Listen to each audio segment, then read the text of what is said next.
क्या वास्तव में धनखड़ के लिए कांग्रेस पार्टी हमेशा उनका सम्मान करती रही है? क्या धनखड़ जो कि पूर्व उपराष्ट्रपति और राज्यसभा के सभापति के साथ हमेशा कांग्रेस ने मर्यादा में रह के बातचीत किया?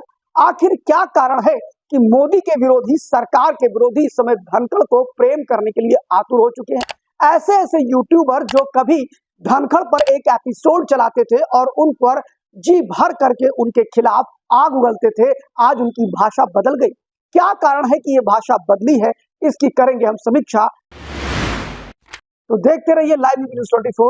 नमस्कार, मैं शिव द्विवेदी। आपको बताना चाहेंगे कि जगदीप धनखड़ जो कि काफी विवादित रहे, उनके खिलाफ कई ऐसी कार्रवाइयां हुई हैं जो भारतीय लोकतंत्र में और राज्यसभा के इतिहास में अपने आप में ये माना जाता है कि इससे बड़ा काला दिन नहीं होगा कि उपराष्ट्रपति के खिलाफ अभियोग तक लाने का काम राज्यसभा के सदस्यों ने किया था, खासतौर विपक्ष के सदस्यों ने किया था। तो यहाँ पर हम ये बताना चाहते हैं कि ये कांग्रेस पार्टी जब से जगदीप धनखड़ ने 21 जुलाई को रात को अपना ट्वीट किया, अपने इस्तीफे को दे दिया, उसके बाद तो भूचाल मचना ही था।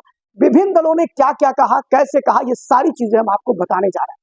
हर दल के अपने अपने स्टैंड थे। आपको ध्यान होगा कि जब जगदीप धनखड़ राज्यसभा में सभापति के तौर पे आए थे तो ऐसा कोई भी दिन नहीं था जिस दिन विभिन्न दलों के लोग, खासतौर विपक्ष में Congress party, Samajwadi party, DMK, AIADMK और अरविंद केजरीवाल की पार्टी उन पर हमले न करती रही हो, उन पर पक्षपात का आरोप लगाती रही है, उन पर यह कहती रही है कि उन्हें बोलने नहीं दिया जाता। जैसा कि आपने देखा कि अभी संसद के पहले दिन जब सत्र प्रारंभ हुआ तब भी राहुल गांधी ने यही कहा कि हमें बोलने नहीं दिया जाता, बल्कि मैं लीडर ऑफ अपोजिशन हूँ, नेता प्रतिपक्ष हूँ। ठीक यही परिस्थिति राज्यसभा में भी रही। हमने देखा कि राज्यसभा को कैसे बंधक बनाया कांग्रेस के सांसदों ने राज्यसभा के, और वहां पर जगदीप धनखड़ को कई बार तो झुल्ला करके जाना पड़ा। फिलहाल आपको यह भी पता होगा कि राज्यसभा में 2023 में जगदीप धनखड़ के खिलाफ महाअभियोग लाकर के उनको हटाने की चर्चा भी हुई, लेकिन चूंकि बहुमत नहीं था इसलिए वो नहीं हटा पाए। और सबसे बड़ी बात कि जब सोमवार को यानी कि 21 जुलाई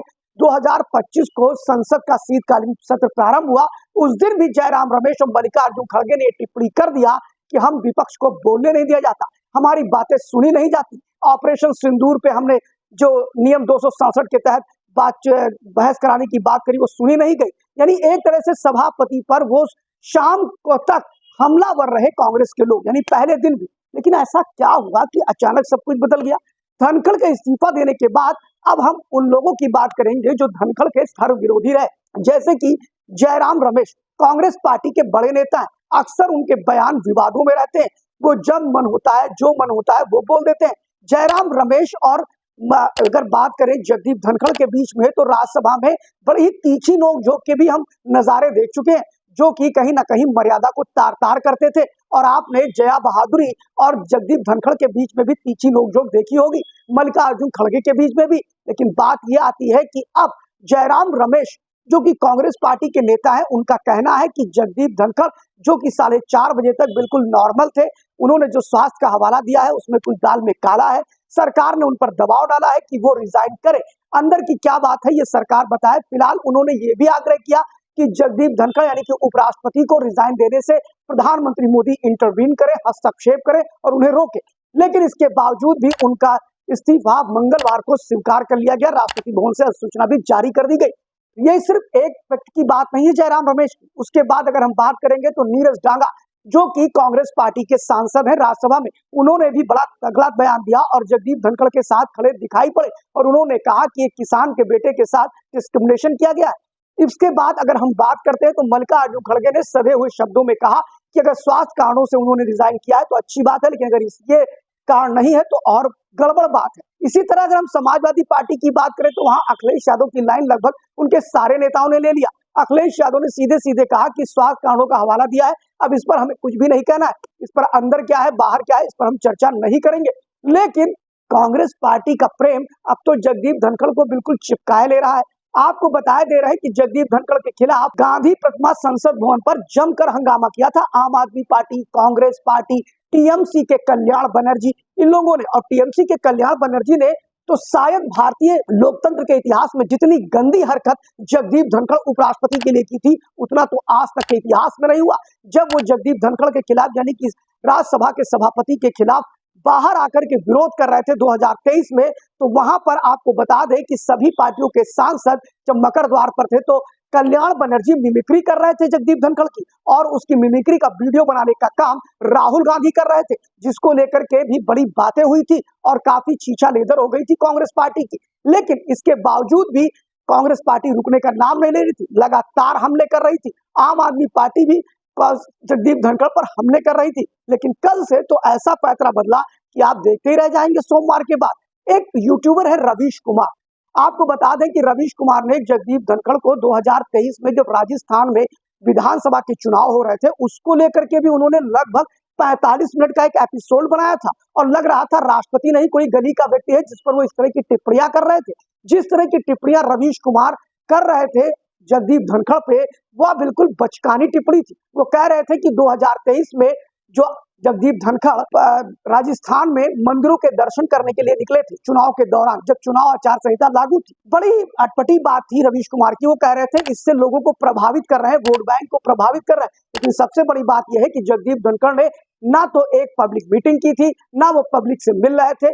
मान लीजिए कोई वो उनका निजी झुंझुनू उनका पैतृक निवास है वहां पर, और राजस्थान उनका अपना प्रदेश है, वो अपने प्रदेश में कहीं भी आ सकते हैं, जा सकते हैं। उसके लिए क्या रवीश कुमार कांग्रेस पार्टी आम आदमी पार्टी के लोगों से सहमति लेगा उपराष्ट्रपति, या उसके लिए वो अपने व्यक्तिगत काम के लिए भी इनसे पूछने जाएगा?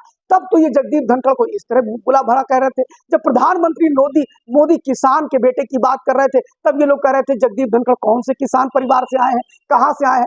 आज यही लोग ठीक उल्टा बोलना शुरू कर दिया और कहा कि जगदीप धनखड़ ने रिजाइन कर दिया, बहुत बड़ी बात हो गई है। इसके बाद कहा कि साहब वो तो किसान के पुत्र है, ऐसा कांग्रेस पार्टी बोल रही है। कांग्रेस पार्टी बोल रही कि जाटों का अपमान हो रहा है, किसानों का अपमान हो रहा है। अरे भाई, कांग्रेस पार्टी वाले तब कहां थे जब वो खुद अपमान कर रहे थे। उनकी मिमिक्री खुद राहुल गांधी उसका वीडियो बना के वायरल कर रहे थे, जिस पर एक बार भी माफी नहीं मांगी, ना सदन के उच्च सदन में, ना निम्न सदन में। और ऐसी परिस्थिति में अब जगदीप धनखड़ को लेकर के जो प्रेम कांग्रेस पार्टी का उमड़ा है वह देखते ही बनता है। आपको एक चीज और बता दें कि जगदीप धनखड़ को लेकर के जो सबसे बड़ी बात है कि अब तर्क दिए जा रहे हैं कि आखिर उपराष्ट्रपति ने रिजाइन क्यों कर दिया, ऐसे कैसे हो गया। तो आपको बताना चाहेंगे अपने व्यूवर्स को कि उपराष्ट्रपति के रिजाइन करने से क्या संवैधानिक सारे काम बंद हो जाते हैं? क्या देश में कार्यपालिका, न्यायपालिका, व्यवस्थापिका के काम ठप हो गए? बिल्कुल नहीं।